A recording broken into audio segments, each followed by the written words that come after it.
Hi guys, in this video I will tell you how I make $100 to $200 per day by using ChatGPT and Midjourney, and I am earning this amount per day. This is my passive income source, so I'm going to tell you the secret. So let's start.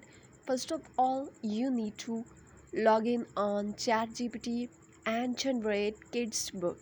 Okay, you can generate the storyline from the chat gpt and say to chat gpt that further elaborate it and make it into chapters, and then create a whole book, and then go there ms word, paste all the things, and after that you have to go there on canvas or any other software to add design to your book.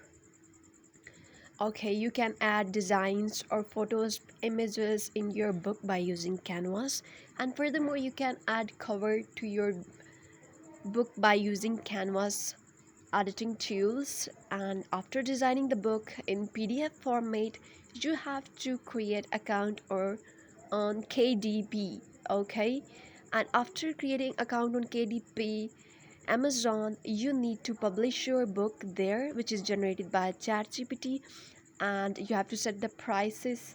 And after few hours, or after some days, you will get the order and you can enjoy the fruit. This is how I make money, and you can also do it. Thanks for watching. For